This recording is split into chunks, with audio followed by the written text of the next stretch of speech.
Olá, boa noite a todos. Eu sou o Micael Moura Enio Fernandes. e bem-vindo a mais um programa do Arsenal Teológico. E nesse programa, mais um relatório de missão, nós temos o prazer e o privilégio de conversar com um dos pastores que me ajudou grandemente e que, na verdade, considero um amigo pessoal, o pastor Mário Botão. Então, pastor, seja muito bem-vindo. Olá, boa noite. Quero saudar a todos com a paz de Cristo e é um privilégio estar aqui com vocês também. Realmente é muito bom tê-lo aqui. E hoje nós vamos poder conversar um pouquinho mais. O senhor vai poder falar não só sobre os seus projetos, né, atualmente, ali o que está fazendo, mas também, inclusive, se apresentar melhor para os que ainda não o conhecem, né? O senhor já tem atuado há alguns anos no campo missionário, mas, obviamente, de quem está assistindo do Brasil todo, eu acho, tem pessoas que não conhecem ainda o Senhor. Então, a primeira pergunta que geralmente nós fazemos é para essas pessoas que ainda não conhecem: quem é o pastor Mário? Então, meu nome é Mário, eu sou casado com a Juliana, minha esposa. Eu sou natural de Marília, só que eu me criei em Sorocaba. Meus pais foram para Sorocaba quando eu era ainda bem pequeno. Me criei em Sorocaba. Eu conheci o Evangelho no ano de 2000, por meio da Igreja Batista Calvário. Um missionário americano, pastor Sean Alexander, apresentou o Evangelho para mim. Eu compreendi o plano da redenção e entreguei minha vida a Cristo em novembro do ano 2000. Logo em seguida, eu recebi um chamado de Deus para poder servir. E o próximo movimento foi ir para o seminário. Me matriculei num seminário, estudei até 2007. No ano de 2007 eu me formei. Foi no ano que eu me casei. No ano de 2008 eu fui para o campo missionário. Eu fui para Diamantina, Minas Gerais, servir. No ano de 2011 eu me filiei à MBBF. Em 2010, eu iniciei um trabalho de revitalização com a Igreja Batista Regular de Jaguariaíva. De 2010 a 2016, eu permaneci em Jaguariaíva. Nós conseguimos concluir o trabalho em Jaguariaíva e fomos para Piraquara, trabalhar com a Igreja de Guarituba, a Igreja Batista Boas Novas. Isso em 2016. Nós servimos até 2021, na Igreja Batista Boas Novas, concluímos o nosso trabalho e viemos para Arapoti. Estamos aqui há 5 meses. Então, dia 1º agora de julho, fez 5 meses que nós estamos nesse 4º trabalho missionário. Interessante, então já passou por algumas experiências diferentes ali no caminho, né? Sim. E o pastor falou que foi em 2016 que foi para Piraquara? Isso. Interessante. Então foi em 2016 que eu conheci o senhor. No último ano meu do seminário, eu achei que fosse um ano antes, na verdade. Eu não sei porquê. Na realidade, eu tenho a memória que eu te conheci no acampamento da Conjob. Ah, é mesmo. É verdade. Em 2012. Inclusive, o senhor foi uma das pessoas que, estava com o coração sensível e foi uma das pessoas que falou para Deus: eu vou responder sim para missões. Foi no acampamento. Exatamente. Ali no acampamento, eu estava naquele momento de decisão bem... Eu acho que todo mundo já passou, né? Que é ou vai ou não vai, né? Naquele... E o que é interessante... E o que é interessante é que a memória que eu tenho de você é uma boa memória, porque o que Deus requer de nós é um coração quebrantado e um espírito compungido. E era muito nítido que você estava debaixo de convicção do Espírito Santo e queria obedecer aquilo que Deus estava te falando. É a memória que eu tenho. Aquele acampamento, para mim, foi um dos marcantes e um divisor de águas na minha vida. E realmente, eu não lembrava disso. Agora que o pastor falou, que eu lembrei, que até chamei o senhor para conversar, né? E foi lá, realmente. E depois, lá em 2016, no ano que eu estava me formando, ou iria me formar no seminário, que a gente teve um outro contato. Depois ainda passei um ano ajudando lá em Guarituba também, lá em Piraquara, né? Então, ali foi que a gente conseguiu se conhecer um pouco melhor. E tem mais. Oi. Foi lá que você conheceu sua esposa. Pois é verdade. No seminário, né? Em Boas Novas. Em Boas Guarituba Novas. foi onde nós estávamos dando outros passos. Mas o senhor já conheceu o Enio? E aí? Eu não sei ver se vocês já se conheceram. A diferença de conhecer entre vocês, entre a intimidade de vocês dois é gigante. Eu acho que a primeira vez que eu conheci o pastor Mário foi uma conferência que ele deu no seminário. Acho que em 2012 mesmo. Foi no meu segundo ano de seminário. Segundo para o terceiro.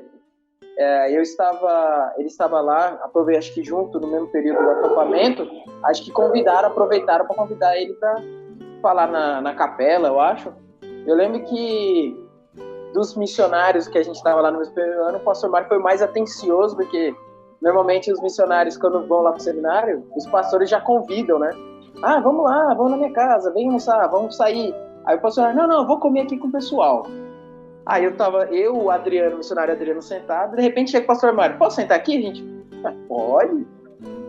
Aí foi o primeiro contato que eu me lembro do pastor Mário, assim.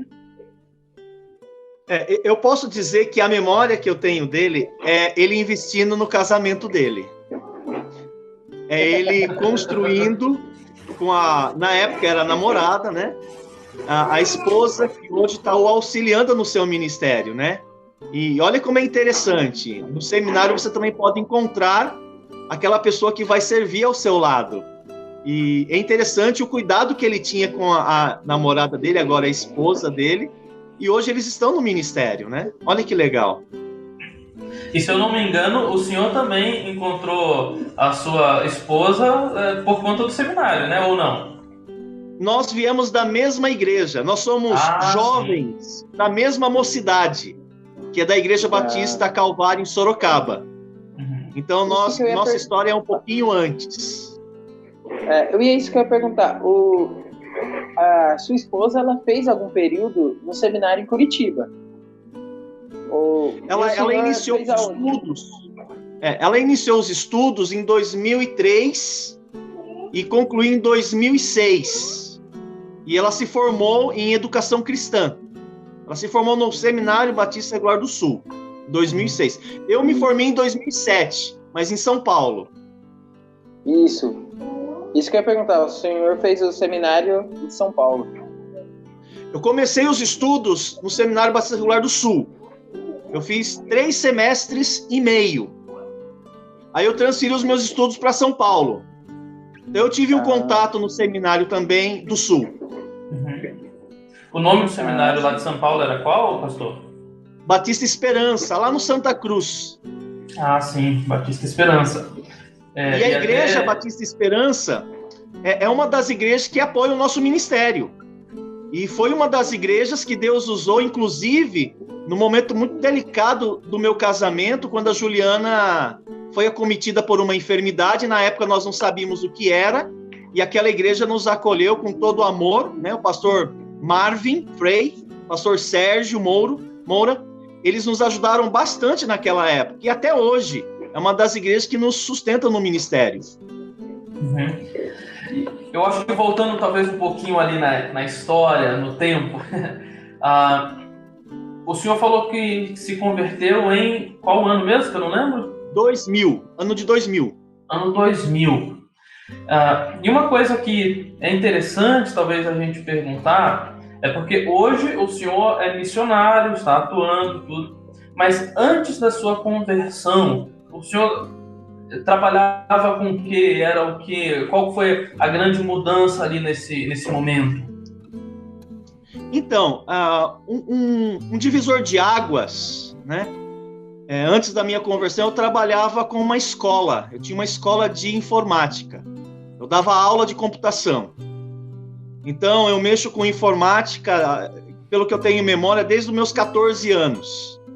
Eu tinha uma escola, eu dava aula e também trabalhava na manutenção de microcomputadores, né? Então, antes da minha conversão, esse era o meu tipo de trabalho. Eu trabalhava com informática, né? E dava aulas também em escolas de computação, escolas municipais. Mais um motivo para se entenderem bastante com o Mikael, da área de... Sim. Sim, mais ou menos, né? Porque foi muito tempo depois, né? Ou seja... Mas interessante que depois que eu conheci a Cristo, eu ainda continuei trabalhando com informática. Continuei trabalhando. Inclusive, quando eu fui para o seminário, eu trabalhei em uma época com o pastor Kenneth Wells, no laboratório que eles tinham no seminário de informática. Mas depois daquele meu primeiro semestre mexendo com informática, eu não mexi mais. Eu parei de atuar nessa área. E até hoje eu mexo nas minhas questões, nas minhas coisas particulares. Mas eu não trabalho mais com informática, né? Uhum. Isso é algo interessante que eu acho que até nós comentamos, talvez quando o missionário Tiago estava aqui, mas que é de nós usarmos os nossos talentos, aquilo que a gente aprendeu e que, em certo aspecto, é bom, para poder ajudar na edificação ali do próprio evangelho e tudo mais, né? E eu lembro, até tenho algumas coisas hoje que, quando eu estava lá em 2017, no caso, ajudando em Guarituba, o pastor Mário, tem essas coisas aqui que tá parado, quando você for pro campo, usa lá, e algumas coisas a gente está usando. Então, verdade. É interessante, é muito legal a gente não tirar aquela ideia, né, de que eu entrei no campo missionário, no campo pastoral, agora toda a minha vida passada não vou utilizar mais nada. Na verdade, a gente consegue utilizar, né? Eu diria que a questão de informática não tem tanto impacto na minha vida hoje. Mas o fato de estar numa sala de aula, sim, com certeza. Pra você ter uma ideia, o primeiro curso de computação que eu fiz foi o sistema operacional MS-DOS. Não sei se vocês chegaram a estudar esse programa.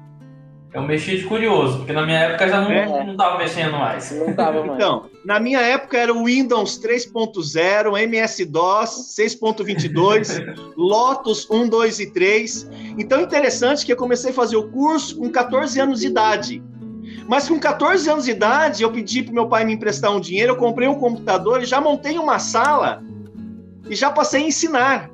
Então, eu tenho contato com uma sala de aula desde os 14 anos. Isso favorece muito hoje em dia, né? Então, nesse sentido, eu posso dizer que foi uma bênção ter aprendido informática, porque por meio dela, eu aprendi a dar aula, né? Isso afeta e contribui com o meu ministério hoje.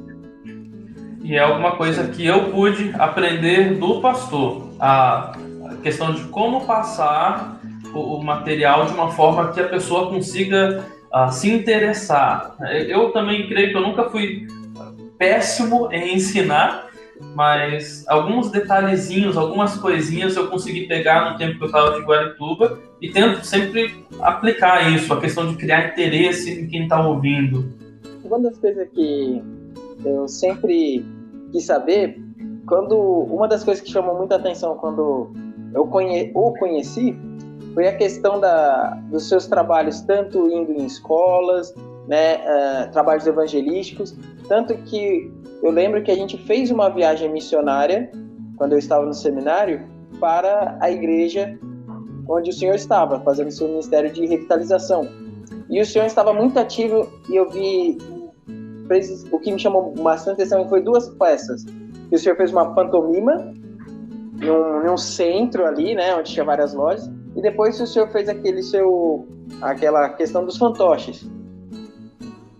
Aí, uma das coisas que eu queria saber, onde foi que o senhor tirou isso, né? De onde o senhor aprendeu, questão dos fantoches, ser um pouco de ventríloco, né? Tanto que eu, quando aqui no nosso ministério aqui em São Paulo, eu utilizo muito coisa que o senhor deu dicas, falava alguma coisa, tanto que eu tenho até o meu próprio bonequinho e a gente está caminhando nas histórias. Legal. Então, um chamado evangelista, como evangelista, eu tive 4 meses depois da minha conversão. 4 meses depois, um pastor foi convidado para pregar na igreja, numa conferência evangelística, e eu respondi, eu me coloquei à disposição para servir. E Deus acendeu no meu coração um forte desejo de pregar o evangelho aos perdidos. Então, eu me identifico muito como um evangelista.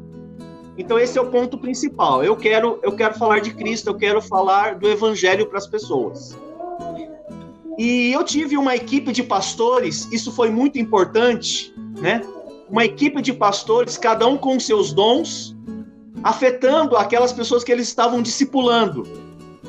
E eu andei muito com o pastor Sean, no meu primeiro ano de conversão. E ele é um evangelista, né? Foi ele que me apresentou o evangelho, e quando ele saía para fazer visitas, ele me chamava, eu ia com ele, eu aprendi muito com ele. Então, eu tive um contato muito intenso com o evangelismo. Quando eu fui para o seminário, no meu primeiro ano, eu tive contato muito intenso com o pastor Gianni, que também é um evangelista nato, né? Ele gosta de evangelizar, ele é muito criativo. Então, eu posso dizer a vocês que o contato com os meus discipuladores, os meus professores, contribuiu muito com o meu interesse em também querer evangelizar. Então, esse é o ponto de partida, né? Eu fui influenciado por pessoas que amam o que fazem. Em segundo lugar, quando eu comecei a aprender a evangelizar, eu tentei pensar e buscar em Deus qual seria uma das formas de alcançar o maior número de pessoas possíveis. Ainda em Sorocaba, nós começamos a pedir permissão para as escolas, para a gente apresentar o evangelho nas escolas. E a ideia era justamente essa. Eu estava perguntando para Deus, como é que eu consigo alcançar o maior número de pessoas possíveis? Na escola, poxa. Está todo mundo lá. Então, essa ideia de alcançar um grande número me levou para a escola.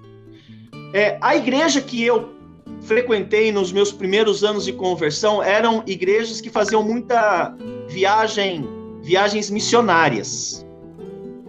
E por ser igrejas fundadas por americanos, vinham muitas equipes de americanos. E quando eles vinham, eles traziam pantomima para serem apresentadas. Quando nós íamos fazer viagem missionária, nós treinávamos a pantomima, o teatro mudo, e nós apresentávamos. Então eu tenho isso de berço, do discipulado mesmo de berço. Quando eu fui para o ministério, ou quando fui para o seminário, eu levei isso comigo. Eu levei os evangelismos pessoais, eu levei os evangelismos nas escolas públicas. Já o contato com o fantoche aconteceu quando eu estava no Seminário Batista Esperança, em São Paulo. O pastor Gianni, não sei se vocês pegaram essa época dele, que ele fazia evangelismo com as cordas. Não sei se vocês lembram. Vocês chegaram a pegar? Manipulava a corda, fazia uma cruz. Então, eu usava aquele evangelismo nas escolas. Eu estava em São Paulo e eu fui fazer uma apresentação evangelística numa escola. E naquela escola havia um pastor presbiteriano. E ele tinha um fantoche. O nome dele era pastor Josué. E eu achei fantástico ele manipulando o boneco. Achei uma coisa, assim, formidável, né? E eu troquei algumas ideias com ele no final. Pois bem, cheguei em casa, eu procurei na internet alguns vídeos sobre fantoche. Achei pouco material. Eu fui achar na APEC. Inclusive, tinha vídeos desse pastor, em VHS. Você acredita? Em fita de VHS. Eu comprei a fita VHS, assisti, e eu escrevi toda a fala dele num caderno. E eu peguei uma meia e comecei a trabalhar olhando o vídeo dele e tentando fazer. Mandei uma mensagem para ele, falei assim: pastor, aqui é o pastor Mário, eu vi o senhor, nós trabalhamos juntos naquela escola, que eu apresentei as cordas, o senhor apresentou o fantoche, eu queria pedir permissão para o senhor para eu usar o seu texto. E ele permitiu eu usar o texto. E eu decorei. Aí eu comprei o meu primeiro boneco e eu comecei a treinar. E eu comecei a levar o boneco nas escolas. Ele falou duas coisas importantes que ficaram na minha mente. Primeira questão importante. Não faça questão de ser um ventríloco. Apenas converse com o boneco. Porque eu tinha medo das pessoas verem eu balbuciando as palavras. Ele falou, não se importa com isso, porque a ideia não é enganar as crianças. O boneco não tem vida, é um boneco de pano. Não tem problema eles descobrirem que você está falando. Aquilo me deixou muito confortável nas minhas primeiras apresentações evangelísticas com o boneco. Eu poderia conversar com o boneco, as pessoas viam eu falando, tudo bem. Mas com o treino, a velocidade da fala, as pessoas nem percebiam mais. Com o treino. Uma segunda coisa que ele falou é que ele tinha um boneco mesmo de ventríloco mesmo. Sabe aquele que mexe a sobrancelha? Ele falou, olha, demorou muitos anos para eu adquirir esse boneco. Eu usava meias. Eu fazia fantoche de meias. Aquilo também, para mim, foi um estopim para me impulsionar. Eu vou usar um boneco de fantoche mesmo. Tudo bem, não precisa. Talvez o dia que eu tiver recursos, eu compro um boneco de ventríloco, que mexe a sobrancelha, mexe a orelha, bem legal assim. Não precisa de tudo isso. Usa o que você tem. Não precisa ser muito talentoso para fazer isso, né? Então, começou assim, né? Começou assim. O trabalho foi desenvolvendo, eu fui pegando segurança. Hoje, o Teco, por exemplo, ele tem 8 histórias prontas. Então, até 8 histórias eu consigo contar, porque é muito difícil montar o enredo, montar o diálogo. É muito difícil. Não é difícil contar uma história, mas torná-la interessante e engraçada para um público muito exigente, cuja atenção é muito pequena, que é o público infantil, né? Então, foi muito mais, eu diria, muito mais esforço do que talento. Muito mais dedicação do que dom, né? Deus acabou honrando. Ah, sim. O meu aqui é o Toninho, o pastorzinho Toninho. Legal. E é muito interessante, eu acho maravilhoso ver esse trabalho. A primeira vez que eu vi foi com o senhor, assim, presencialmente, né? Por causa que eu percebi, normalmente, pelo menos aqui em São Paulo, eu tenho muito isso, visto isso. Que a gente faz o fantoche, faz o boneco, conta as histórias, crianças ficam prestando atenção, né? É uma forma muito interessante de trabalhar. Só que o que eu sempre acho muito incrível é observar as reações, não das crianças, mas dos adultos, dos pais que levam as crianças. Teve uma vez que a gente fez na EBF e eu não tinha contado que ia ter o boneco. Ia ser só uma surpresa. Aí uma mãe dos meninos descobriu, levou o filho, e normalmente na CBF não estava tendo acompanhamento das mães. Mas a mãe convidou outras mães para ver o boneco. Legal, amém. E eu fiquei assim, falei, nossa, e por essa eu não esperava. E ela ficou esperando, né, porque falaram que vai ter o boneco, alguma coisa assim. Eu falei, tá bom, pode ficar à vontade. Isso é muito legal. Mas olha, sabe o que me ofende? É que as pessoas têm muito mais interesse no Teco do que eu. Olha, muitas das vezes eu nem precisaria ir. Só o Teco por si mesmo ele poderia pregar e fazer o trabalho com criança. Eu sou apenas um complemento, né? Isso mostra como que para Deus nós somos apenas instrumentos, né? Aquilo que o boneco é na minha mão, eu sou na mão de Deus. Nós somos para Deus instrumentos que Ele quer usar. Isso é fantástico. E que toda a glória e toda a honra seja dada a Deus mesmo. Pastor, o senhor falando isso daí, eu não sei se eu já contei para o senhor, mas faz parte do meu testemunho padrão, quando eu falo sobre o chamado para o seminário, para o campo, né? É que eu falo que eu fui chamado por um boneco. Porque foi lá em Jaguariaíva, quando a Conjob fez uma viagem missionária para lá. E obviamente... Na mesma viagem. Na mesma viagem? Essa viagem que eu mencionei foi essa. Ah, é? E o Teco estava lá. E é interessante que o que o senhor falou, ou o Teco falou, né? Foi justamente sobre Deus estar chamando e a gente estar relutando, né? E eu estava naquele momento exato com isso, aquilo estava na minha mente, por causa que eu estava indo numa viagem missionária, vendo ali a necessidade de espalhar o evangelho, até parando pessoas na rua, conversando, e a pessoa não aceitando a Cristo, mas aceitando conversar, sendo aberta para aquilo. E naquele momento lá, em que até o Teco estava falando, o senhor estava conversando e tal, enquanto o meu colega do lado estava dando risada, eu estava chorando, né? Porque o Espírito Santo estava incomodando ali, falando, ele tá falando brincando, mas é sério, precisa ir e tal. E então eu fico brincando, né, que eu fui chamado pro campo ministerial por um boneco. E eu acho que por isso também que eu tenho tanto, eu vejo com tanto carinho essa forma de evangelismo, essa forma de testemunhar, por mais que eu mesmo eu não consigo fazer pela vergonha. Eu tenho muita vergonha. Eu já tentei lá na igreja em Osternac, mas eu tenho muita vergonha. E mudar a voz também, eu falo, todo mundo sabe que sou eu. Mas é algo assim que quando eu vejo eu também acho espetacular. Bem. Mas isso de mudar a voz vai com o tempo. Acho que a primeira vez que eu fiz... Esse é o terceiro ponto que eu iria comentar sobre a orientação que eu tive quando eu assisti às videoaulas no VHS. A terceira coisa que ele falou foi exatamente isso que o Enio comentou agora. Quando você vai usar um boneco, uma coisa que você tem que fazer é dar a ele uma personalidade. E a personalidade, para ficar, ele tem que ser o oposto de você. Completamente o oposto. Por exemplo, eu não me considero uma pessoa sociável, eu não me considero uma pessoa engraçada, eu não me considero uma pessoa simpática. O Teco, ele é o meu oposto.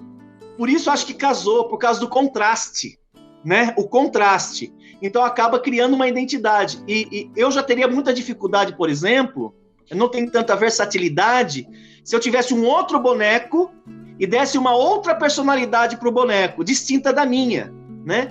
Para que eu possa dialogar com ele e fazer esse contraste. Então, é exatamente isso. Leva tempo você achar o timbre da voz para você produzir. E outra, você tem que registrar esse timbre.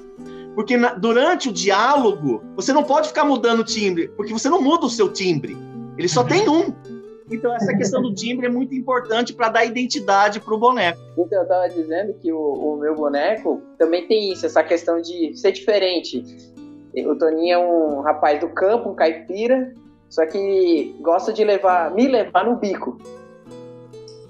Então, ele tem o sotaque, só que ele sempre tenta me ganhar no bico.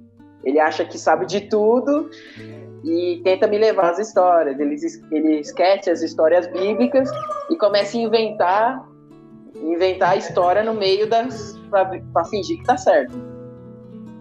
Uau, que legal!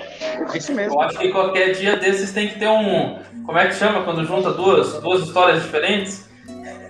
Um crossover? Tem que ter um crossover aí do Teco e do teu boneco aí com o seu nome. O Toninho. O Toninho. Legal.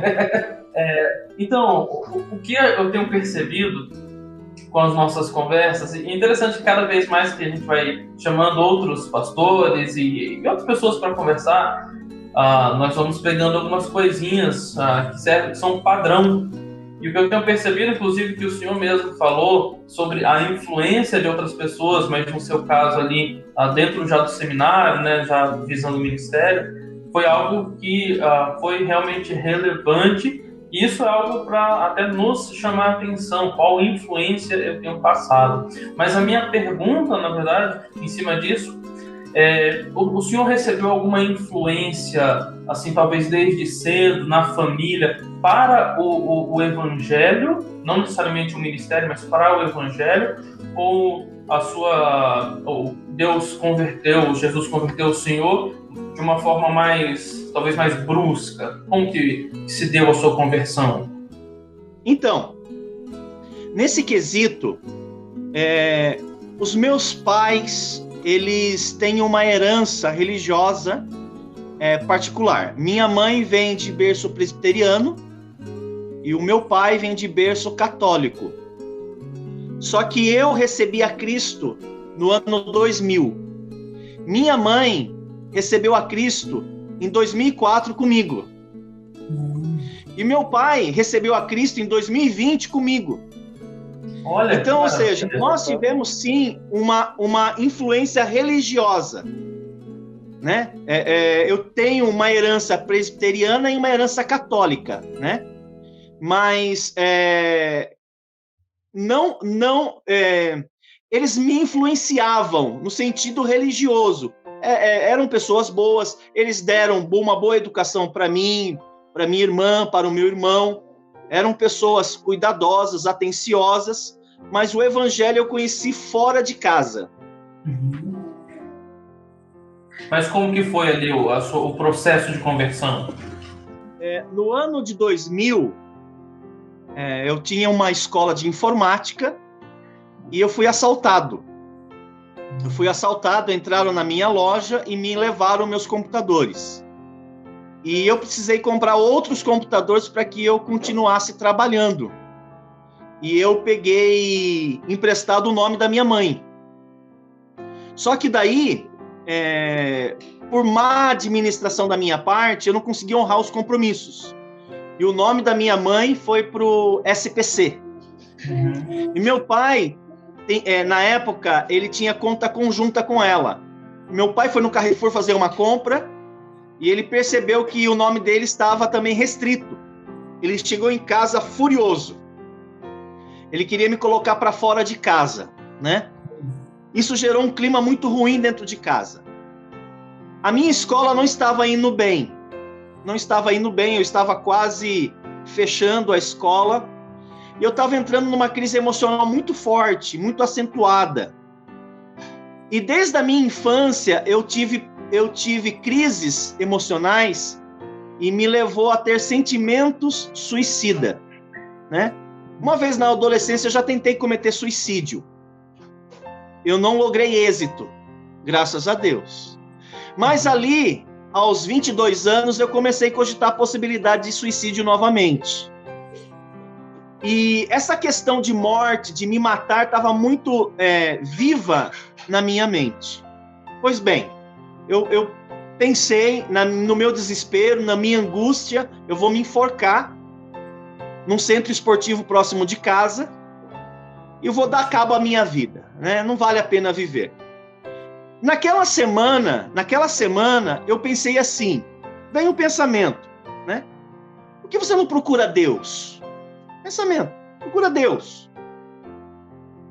Aí eu falei, tá bom, eu vou procurar Deus. E eu fui em várias igrejas. Eu fui na igreja católica para achar Deus. Eu fui na igreja Congregação Cristã do Brasil. Eu fui na igreja Assembleia. Eu fui na igreja Metodista. E eu não achei Deus. Aliás, eu fui muito mal recebido. Se diga isso. Muito mal recebido. Aí o que aconteceu? Eu estava em casa assistindo a IURD, a Igreja Universal do Reino de Deus. Eu falei, poxa, achei Deus. Vou ser pastor, vou ganhar dinheiro. Meu problema era ganhar dinheiro, queria ganhar dinheiro. Achei o meu Deus. E eu tive aí uma ideia brilhante, né? Eu preciso ganhar dinheiro, os caras estão ganhando dinheiro. O dinheiro é a minha solução. E Deus e o dinheiro, né? E decidi que eu iria me matricular num seminário para ser pastor, porque eu precisava de dinheiro. Pensando no meio batista, não tem nada a ver, né? Chega a ser engraçado. Isso mostra que os caminhos de Deus não são os nossos caminhos, né? Pois é. Isso mostra também que Paulo tem toda a razão quando ele falou que não há quem busque a Deus. Todos se extraviaram. A uma se fizeram inúteis. Não há quem faça o bem, não há um sequer. Eu não estava procurando Deus, Micael, pastor Micael, eu estava procurando dinheiro. Mas Deus foi o meu subterfúgio, foi meu álibi. Pois bem, só que naquela semana que eu estava tentando ver para eu me matricular no seminário, a minha mãe falou assim para mim: Mário, tem um jovem que está indo para o seminário, que era o Fernando, filho da dona Marlene. A dona Marlene foi uma cuidadora. Ela cuidou de mim e da minha irmã quando nós éramos pequenos. Aí eu fui até a dona Marlene e falei para ela: Dona Marlene, o seu filho Fernando vai para o seminário? Ela falou: vai. Eu queria tirar mais informações. E eu pensando no dinheiro. Eu preciso fazer um seminário. E eu estava vendo como que isso iria acontecer. Ela falou assim: vai na igreja no culto de quarta-feira. Falou: qual a igreja? A Igreja Batista. Ah, tá bom. Vai lá na igreja e conversa com o pastor que você quer ir para o seminário. Aí eu fui no culto de oração. Tinha um americano regendo, que eu nunca tinha visto aquilo na minha vida.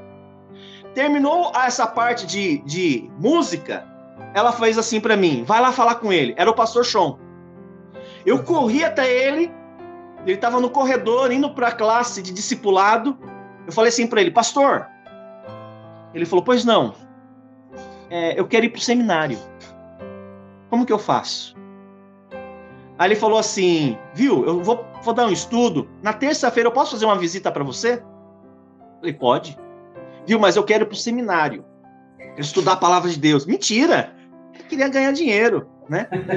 E na terça-feira, ele de fato foi na minha casa. Foi onde ele me apresentou o evangelho. Sabe aquilo que a Bíblia fala do martelo que esmiuça a penha? Foi o que Deus fez no meu coração. Eu nunca tinha ouvido falar sobre aquilo que ele falou para mim, né? Sobre que eu sou um pecador, que eu mereço o inferno, que Deus enviou Jesus para morrer no meu lugar e que Deus pode me redimir através da sua graça. Basta eu confiar nele. Arrependido, confiar nele. Ele falou: então, o que é que impede você de tomar essa decisão? E eu falei para ele: nada. Ele falou: faz sentido para você? Faz todo sentido. Eu tinha plena convicção que se eu morresse naquela hora, eu ia para o inferno. Ele foi embora. Eu sei que eu fui para o meu cantinho no particular e eu falei para Deus: Deus, eu entendi. O miserável homem que sou. Eu peço que o Senhor tenha misericórdia da minha alma e me salve. Eu recebo Jesus como meu Salvador. Então, naquele dia, às 8 horas da noite, no dia 20 de novembro do ano 2000, o Senhor me salvou. Não foi assim a minha história. Logo depois eu fui para o seminário. Mas eu lhe garanto que não tem nada a ver mais com o dinheiro. Fiel aos seus propósitos. Sim, Deus mudou o meu coração completamente. Isso faz a gente pensar que não necessariamente por conta de uma herança religiosa, como o senhor colocou, a pessoa já ouviu em algum momento a verdadeira mensagem do Evangelho. Mesmo morando em cidades que tem milhares de pessoas e nós temos essa ideia às vezes, né, de que todos em algum momento já ouviram falar sobre Jesus de alguma forma e na verdade não necessariamente, né? Talvez a pessoa nunca tenha ouvido falar sobre o verdadeiro evangelho. Isso, exatamente. Exatamente. Herança religiosa não quer dizer absolutamente nada. Então, o senhor comentou que teve períodos de depressão, profunda depressão, e na verdade quase chegando ao máximo ali das consequências máximas. Depois da conversão, isso mudou? O seu pensamento mudou? A igreja lhe ajudou quanto a isso? Ou como que o senhor encarou isso naquela época? Como encara essa situação da depressão, até de pensamento suicida? Porque tem muita gente que está passando por isso ainda, né? Sim. Então, a Bíblia fala em 2 de Coríntios, capítulo 5, versículo 17, se alguém está em Cristo, é nova criatura. As coisas velhas já passaram. Presta atenção. Eis que está se fazendo novas. É interessante entendermos que o fato de nós sermos convertidos não quer dizer que tudo aquilo que eu sofria simplesmente vai desaparecer. Quer dizer que eu tenho agora uma nova natureza e tudo está se fazendo novo.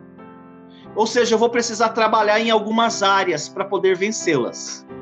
Para você ter uma ideia, quando eu fui para o seminário, eu fui 1 ano depois da minha conversão.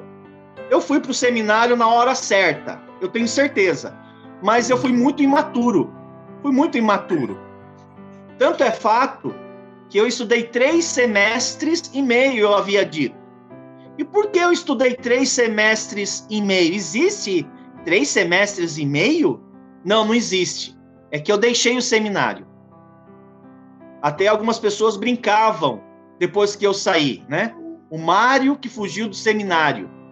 Talvez você não pegou isso porque você não faz parte dos alunos da minha época. Mas eu tinha esse apelido pejorativo, né? O Mário que fugiu do seminário. Por quê? Porque no meu 4º semestre, eu entrei em depressão. Eu tive problemas emocionais. Eu não consegui lidar com os meus sentimentos. Né? Eu estava em conflito. E interessante que é no vale que a gente estabelece nossas convicções. Quando eu saí do seminário, eu saí do seminário. Inclusive, foi muito traumático a minha saída.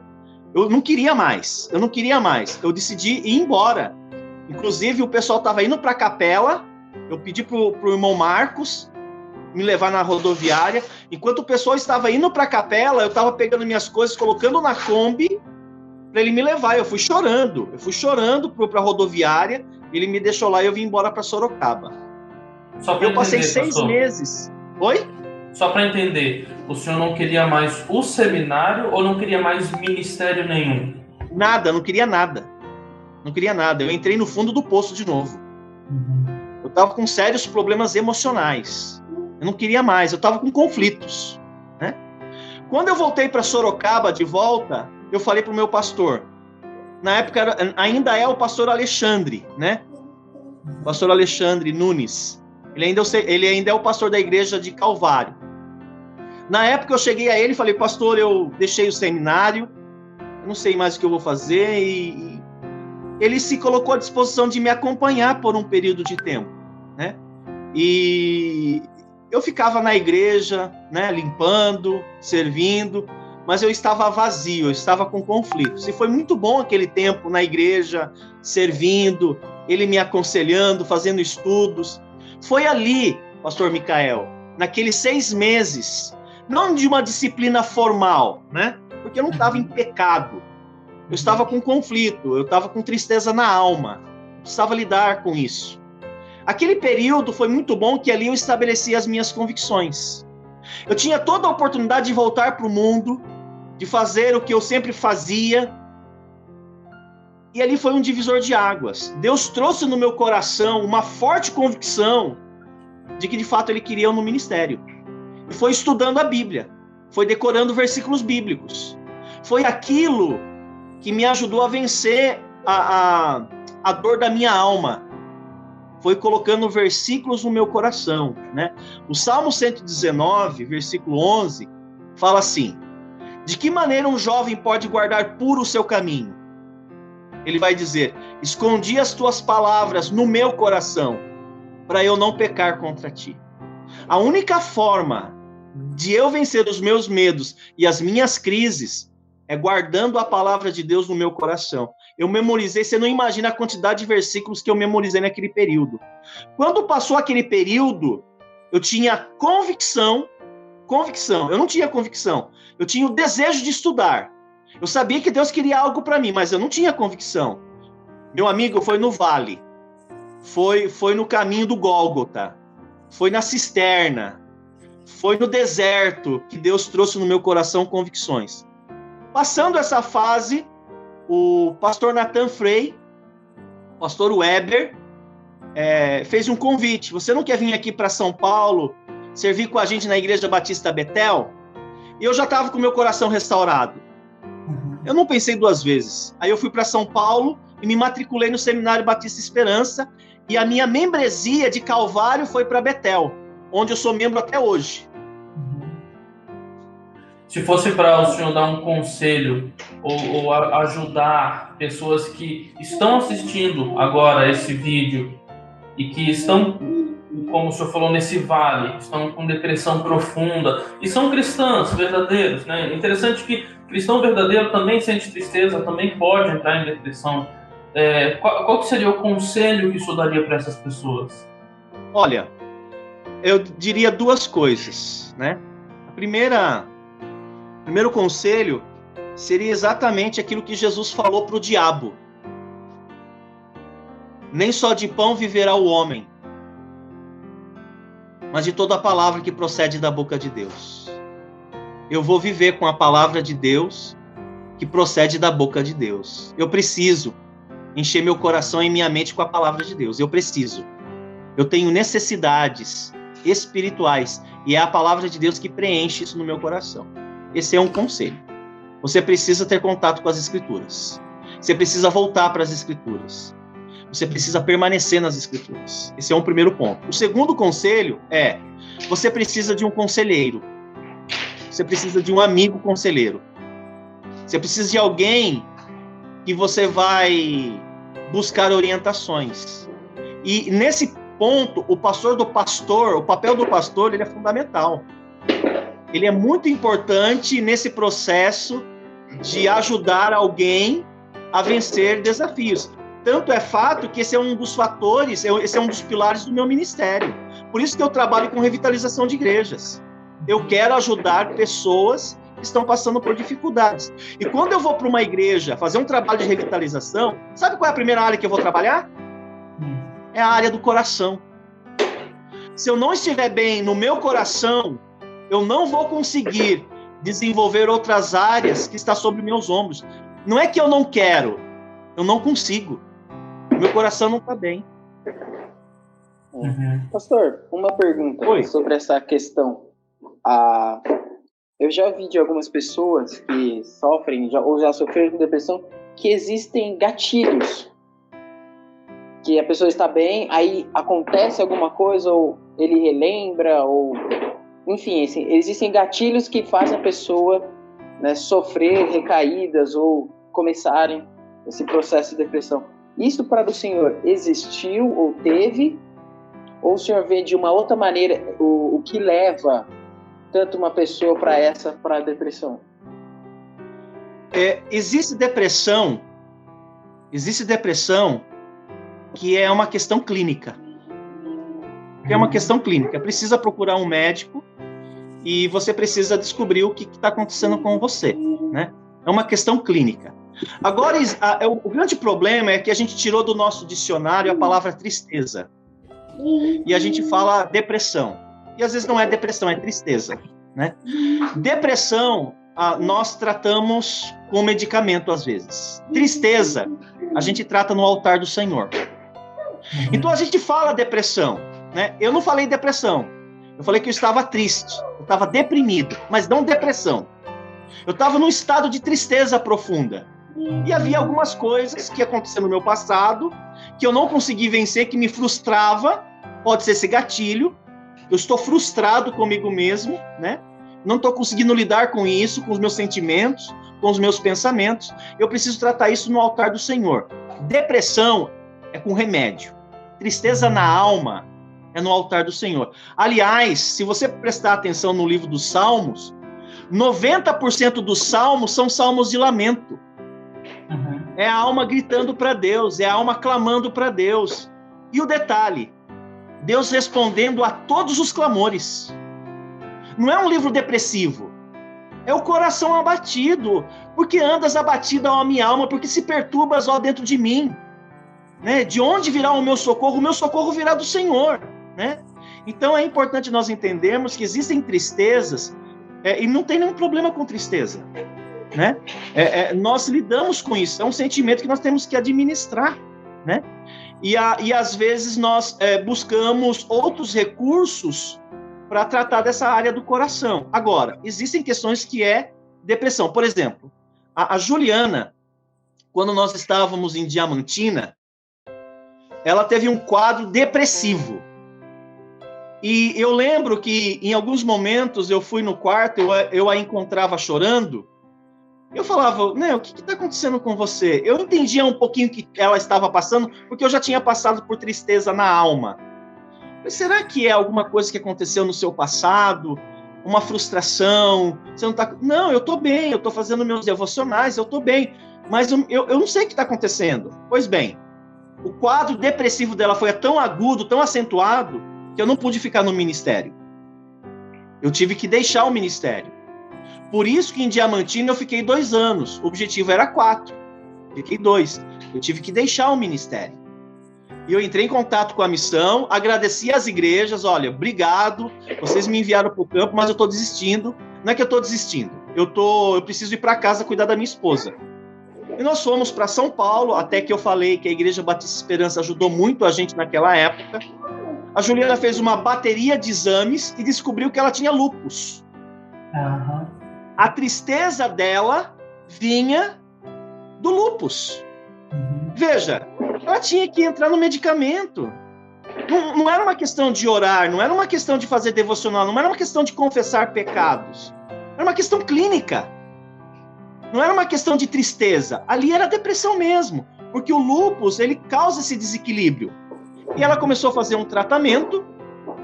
6 meses depois, equilibrou-se o lado emocional. Ela estava bem. Nós conversamos, nós oramos, buscamos a direção de Deus. Vamos voltar para o campo. E fomos para Jaguariaíva. Então, ou seja, veja a diferença de tristeza para depressão. Depressão, gente, é clínica. Precisa procurar um médico, precisa fazer exames, precisa descobrir o que é. Agora, se for tristeza, é no altar do Senhor que você trata. No meu caso, não era depressão, era tristeza. No caso da Juliana, era depressão advinda do lúpus. Aí, olha que interessante. Em 2016, fomos para Piraquara fazer um trabalho lá. A Juliana achou uma infectologista muito atenciosa, interessada no diagnóstico dela, fez um tratamento com ela, descobriu-se que não era lúpus. Ela tinha o vírus da tuberculose. Ela tinha tuberculose e não era lúpus. Ou seja, de 2010, que eu deixei Diamantina, até 2016, tratamos lúpus. Não era lúpus, era tuberculose. Ela fez um tratamento de 6 meses e foi curada. Ela não usa medicamento nenhum mais. Ou seja, ainda a pessoa pode errar no diagnóstico. Então tem que investigar mesmo. Entendo. Obrigado, pastor. Realmente é uma... Como o senhor falou, hoje em dia as pessoas têm tirado, né, essa palavra tristeza. E eu vejo que também acontece, né, é que as pessoas, tanto que negavam, muitas pessoas já vi falar, depressão, isso não existe, não existe. Aí hoje é ao contrário, né? Tudo é depressão. Então, às vezes, isso atrapalha, como o senhor mesmo falou. Um diagnóstico errado, a pessoa pode dizer, não, isso é só com médico, não tem nada a ver com espírito, não é espiritual, não tem que ver com pastor, não é igreja. Né? Então, isso é importante a gente ver, que a gente precisa reconhecer onde é a questão, né? Para tratar direito. Exatamente. Passando ali, talvez, para a próxima etapa da conversa, pensando mais na questão agora ministerial. Antes a gente estava falando mais da questão pessoal, né? Então, questão ministerial, o senhor falou que o seu chamado é para a revitalização de igrejas. Então, nisso eu já tenho 2 perguntas. A primeira é, alguém que está no seminário, né? E eu passei por isso, eu acho que praticamente todo seminarista passou por isso. Como descobrir qual é o chamado que a pessoa está recebendo? Eu sei que não vai vir um anjo do céu com um bilhetinho entregar na nossa mão e dizer revitalização, mas como descobrir? E com isso, já puxando o gancho, o seu trabalho atualmente ali em a Diamantina na cabeça, porque eu não sei lembrar o nome. Araputi. é de revitalização ou é algo mais diferente? Vamos lá. João capítulo 15, versículo 16. Jesus orienta os discípulos da seguinte maneira: não fosses vós que me escolhesses a mim. Pelo contrário, eu vos escolhi a vós outros. E vos designei. Quer ver só? Para que vades e deis frutos. E o vosso fruto permaneça, a fim de que tudo quanto pedides ao Pai em meu nome, ele vô-lo conceda. O que é que Jesus está querendo dizer ali? Ele está querendo dizer o seguinte, que para você descobrir aonde Deus quer usá-lo, você precisa se dispor para servir. A palavra-chave para ministério, meu caro, é o serviço cristão. Você precisa servir. Salomão falou o seguinte: tudo quanto te vier a mão para fazer, faça. Faça. Faça conforme as tuas forças. Olha que interessante. Eu preciso ter disposição para servir, eu preciso me engajar. Lá em Mateus capítulo 9, versículo 35, diz assim: e percorria Jesus algumas cidades, poucas cidades, diz assim, e percorria Jesus todas as cidades e povoados, e pregando o evangelho do reino, e ensinando, e curando toda sorte de doenças e enfermidades. Você percebe que o próprio Jesus, ele foi identificado como alguém que servia. Alguém que não serve para ser usado por Deus. Deus não usa a pessoa à toa. Deus usa pessoas que estão engajadas, envolvidas, querendo trabalhar, né? Pessoas engajadas. Então, eu creio que o primeiro conselho para alguém que quer descobrir o que Deus quer fazer da sua vida, coloque-se à disposição para servir. Esse é o primeiro ponto. O seminário, ele é fundamental para a vida acadêmica de um aluno. Mas é na sua relação com Deus, servindo, que ele vai se encontrar. Não existe uma fórmula. Ele precisa servir. E ele vai descobrir quais são as áreas que ele atua melhor. Ele vai ser influenciado por professores, ele vai ser influenciado por pastores, e ele vai ter que experimentar algumas áreas para ver onde ele desenvolve melhor. E com certeza, no percurso, Deus vai trazer convicções a ele, aonde ele deve atuar. Mas a palavra-chave é doulos, servir. Servir de sol a sol, né? Ou seja, eu vou me colocar à disposição de Deus para servir. Com relação à sua segunda pergunta, o Ministério de Revitalização, ele nasceu quando eu fui para Jaguariaíva. Na verdade, eu não sabia que eu ia fazer revitalização. Eu descobri depois, né? Foi durante o serviço que Deus foi trazendo ao meu coração a orientação como eu deveria trabalhar. O que é uma revitalização? Revitalização é trazer vida à igreja. Eu acho que todo pastor deveria ser um revitalizador. Senão a igreja dele vai morrer. Né? E quais são as 4 principais áreas que uma igreja sofre? Qualquer igreja. Primeiro, não existe igreja perfeita. Jesus amou uma igreja imperfeita. Está lá em Efésios capítulo 5. Uma igreja com rugas e máculas. Mas ele trabalha para santificá-la. Quais são os 4 principais problemas que uma igreja tem? Primeiro problema: mágoas e ofensas. Pode ter certeza que quando você convive com pessoas, nós vamos nos ferir mutuamente. É impossível você não se ferir. Sua esposa vai se ferir, você vai se ferir, os seus irmãos em Cristo vão se ferir por causa do pecado. Nós estamos lidando com pecadores. Redimidos, é verdade, mas ainda pecadores. Segunda questão: problemas de relacionamento. Nós vamos ter dificuldades de nos alinhar com pessoas. Não é possível haver plena harmonia em questão de mente. A gente vai ter que estabelecer algumas metas em Cristo. Mas existem formas de pensar, existem formas de fazer diferente. Por exemplo, se nós 3 trabalhássemos numa equipe pastoral, numa equipe missionária, nós teríamos problemas um com o outro, Cedo ou tarde isso iria acontecer.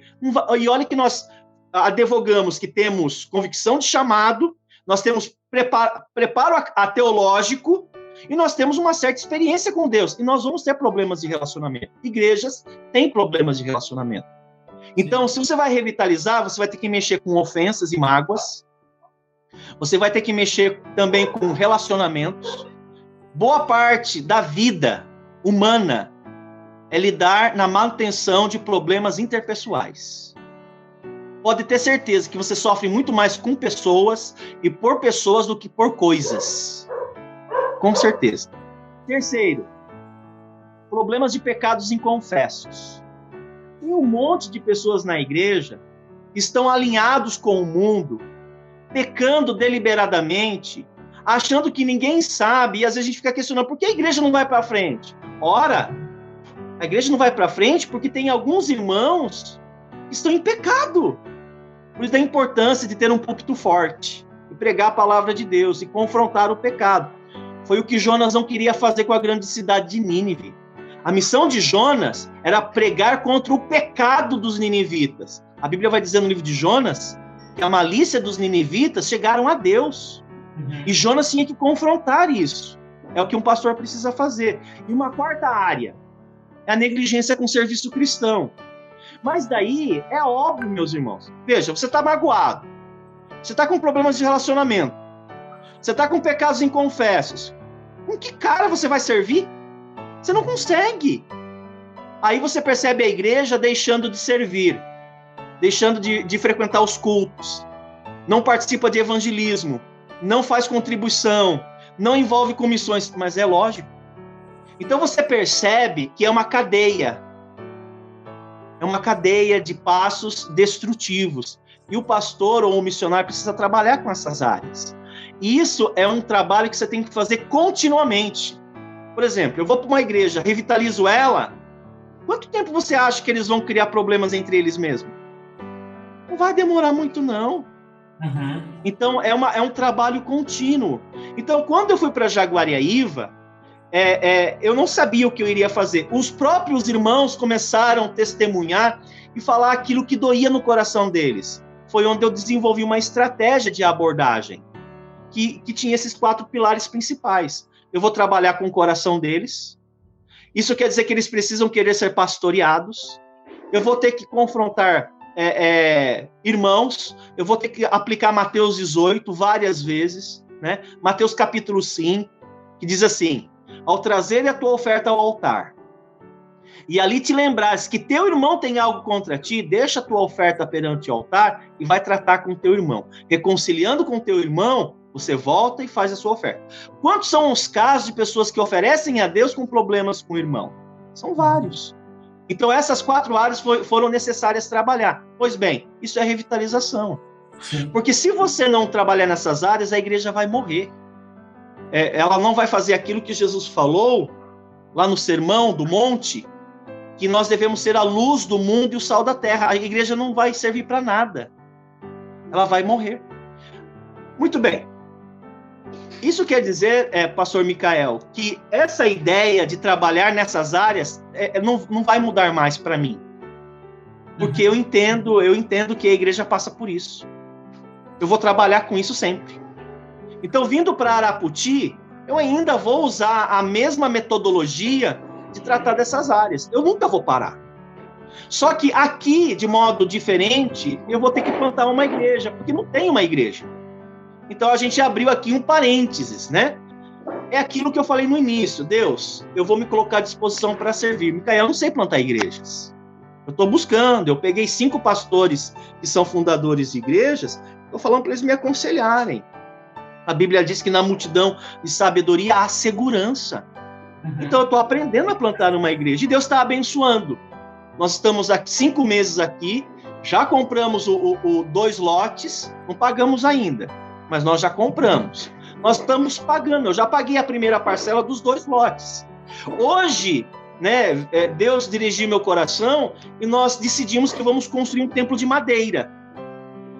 Para a gente começar lá no espaço, porque nós estamos em ponto de pregação. Gente, não tem nenhum problema ter um templo de madeira. Não. Eu preciso reunir o povo de Deus, eu preciso reunir a igreja, eu preciso reunir a eclesia. E nós vamos agora trabalhar com essa meta. Vamos construir um templo de madeira. A igreja vai crescendo, quando a gente tiver recursos, a gente constrói um templo de alvenaria. E hoje à tarde, um irmão de Curitiba falou para mim que ele tem uma casa de madeira desmontada. Ele ligou para mim e falou: pastor, o senhor quer a madeira? Lógico que eu quero. Então nós já temos partes da madeira para construir a igreja. Eu creio que até o final do ano a gente vai estar com a igreja de pé. E os cultos funcionando lá na quadra 20, lote 15 e 16, porque não tem nome de rua ainda não. Olha que maravilha. Que bênção. Pastor, ainda falando do campo missionário que o senhor atuou, dos que o pastor, qual foram as experiências que marcaram o senhor, que te trouxeram mais aprendizado, né? E que o senhor sempre gosta de compartilhar e que te ajuda a continuar firme nos caminhos? Eu vou usar 3 exemplos. Um exemplo em Diamantina, um exemplo em Jaguariaíva e um exemplo em Boas Novas, que foram os 3 trabalhos que nós executamos nos últimos anos, né? Em Diamantina, irmão, a lição que eu aprendi foi que não existe um modelo único para lidar com pessoas. Você não imagina como eu errei no trato com pessoas. Eu achava que eu, por ser pastor, eu estou acima de qualquer acusação. Eu posso falar o que eu bem quiser, eu posso tripudiar em cima da pessoa. Eu sou pastor, poxa. Ninguém manda em mim. Abaixo de mim estão os membros, acima só Deus. Eu não tenho patrão. Então, eu posso fazer o que eu quiser. Eu posso colocar regras, tirar regras. Eu pequei. Eu tive que pedir perdão para vários membros que eu errei no trato com eles. Então, algo que eu trouxe quando eu fui para Jaguariaíva, para as Boas Novas e agora, foi ter sensibilidade e respeito no trato com pessoas. O que isso quer dizer? Vou dar um exemplo para você. O seu filho te desobedeceu. Ele te desrespeitou. Ele gritou com você, ele te bateu. Ele fez uma coisa horrível. O fato dele ter pecado contra você não te dá o direito de você agredi-lo, de você xingá-lo, de você falar palavrões para ele, palavras de baixo escalão. Não te dá o direito. Você pode pecar contra o seu filho no processo de querer discipliná-lo. Há pais que são devedores de perdão dos seus filhos pelo modo bruto e grosseiro que eles lidam com eles. Eu achava que eu, sendo pastor, eu poderia falar firme, duro, sem esperar nenhuma reação negativa por parte deles. E às vezes eles reagiam, eu falava: rebelião!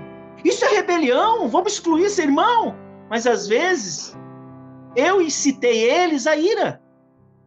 Então, uma lição que eu aprendi. Mais uma vez, não quer dizer que eu errei com todo mundo, mas foi algo muito emblemático no meu coração. Eu tive que pedir perdão para irmãos. Eu errei da forma de tratar com pessoas, né?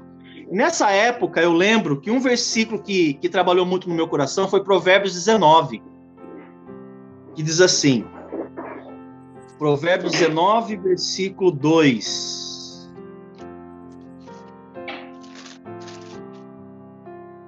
Não é bom proceder sem refletir, e peca quem é precipitado.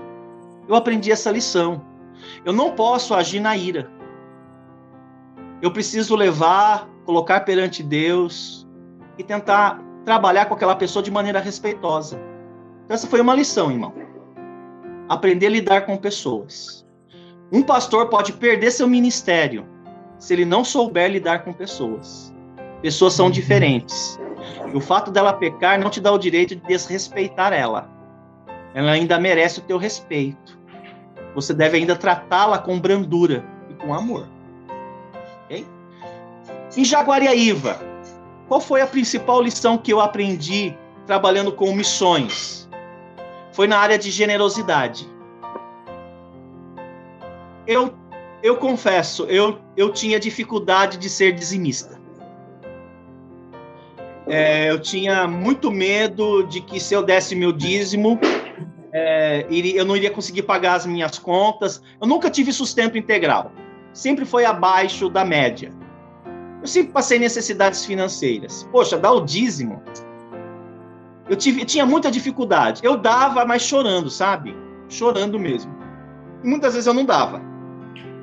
Na igreja, em Jaguariaíva, tinha alguns irmãos que eram tão generosos com ofertas, tão generosos com contribuições, tão fiéis nos seus dízimos, que eu fiquei constrangido de não ser também. E olha que eu tive pastores e discipuladores que eram generosos. Eu tive a chance de aprender com eles e não quis. É igual o filho pródigo, tendo um pai maravilhoso, um pai fantástico, quis ir para a festa e depois quis comer na casa do porco. Mas ele esqueceu que tinha um pai maravilhoso. Poxa, ele poderia ter aprendido com o pai dele, né? Um grande exemplo. Eu tive essa oportunidade e não aprendi. Mas lá em Jaguariaíva, ver a postura dos irmãos contribuindo, servindo, olha, eu decidi, irmãos, eu vou ser generoso. Eu não vou mais amar o dinheiro. E olha, por incrível que pareça, quanto mais generoso eu sou e tenho sido, mais Deus tem me dado. É incrível. Não tem faltado, Deus tem multiplicado. E não é barganha, é fidelidade. Então eu tenho aprendido, eu aprendi. Isso é algo que a gente fala, mas a pessoa só consegue ter certeza ou só consegue acreditar quando acontece com ela mesma. Né? A pessoa até sabe na mente, mas dizer assim, não, quanto mais eu sou generoso para com Deus, mais Deus me restitui. É muito difícil. O dinheiro é a raiz de todos os males. O amor ao dinheiro é a raiz de todos os males. Eu tinha muita dificuldade mesmo. Eu venci isso, graças a Deus. Eu aprendi a lidar com pessoas. Eu não acerto sempre, mas eu aprendi a lição. Eu aprendi a ser generoso. Eu aprendi. Vendo irmãos sendo generosos. Imagina, eu aprendendo com um membro. Eu preciso ter humildade de reconhecer que eu também tenho que aprender. Eu não sei tudo. Seria muita prepotência da minha parte achar que eu sei tudo. Que eu vou ensinar. Eu aprendi muito mais do que ensinei. No terceiro ministério, que foi lá em Boas Novas, uma coisa que eu aprendi com aqueles irmãos é a disposição de servir. Eu sempre tive isso no meu coração, mas eu nunca vi isso na coletividade. Eu nunca vi isso. As pessoas falavam assim, que, olha só, que as pessoas falavam para mim sobre as Boas Novas, que as irmãs da igreja de Boas Novas serviam mais do que muitos homens das outras igrejas. Eu tive que ir lá para comprovar. O Micael serviu lá. Pensa num povo que ama servir. Olha, eu não tive um BO com eles. Um BO. Não tive. Desejo de ser pastoreado, desejo de servir. Irmãos, vamos fazer um mutirão? Eles vinham. Irmãos, vamos fazer evangelismo? Eles vinham. Disposição para servir na coletividade. A gente vê, né, um ou outro servindo, né?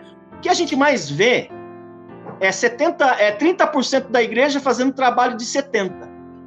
O que a gente mais vê é meia dúzia que serve da igreja, infelizmente. Boas Novas desmente essa fala. Lá eu posso dizer que boa parte dos irmãos serve. Eu aprendi que é possível ter uma igreja como uma autêntica colmeia.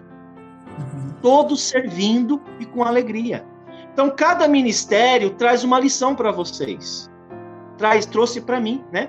Eu aprendi a me relacionar, eu aprendi a ser generoso, eu aprendi da importância e que é possível trabalhar uma igreja todos juntos.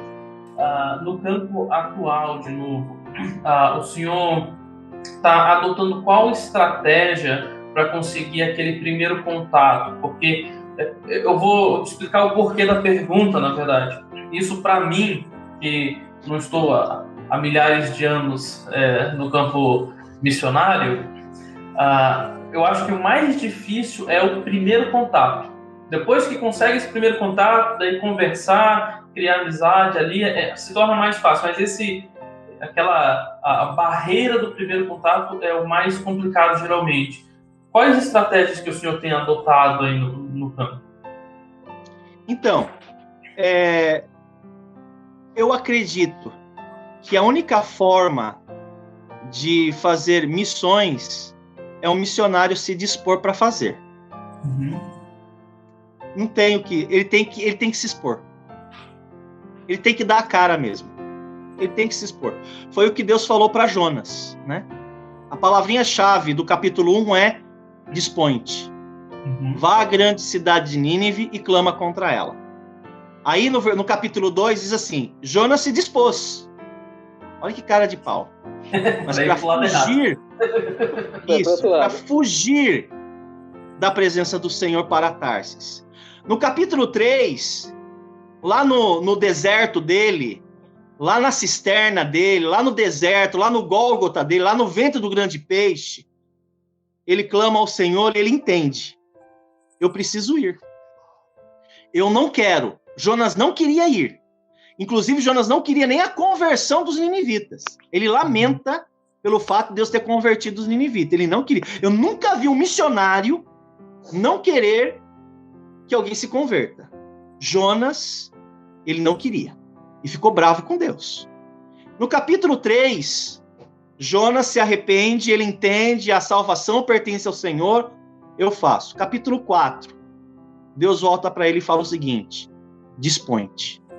Então, ou seja, o missionário e o pastor, para fazer evangelismo, ele vai ter que ir, gente, não tem outra alternativa.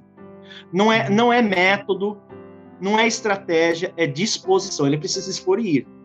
Por exemplo, uma das coisas que nós fizemos aqui, é lógico, Deus nos dá sabedoria para buscar as melhores estratégias.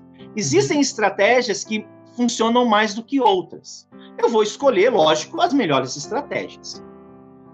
O primeiro contato que eu fiz com pessoas, eu usei a Páscoa. Então, use datas festivas, datas comemorativas. Use isso como pretexto para você conversar com pessoas. Nós usamos a Páscoa. Nós fizemos kits de bolachinhas, cookie, fizemos vários kits.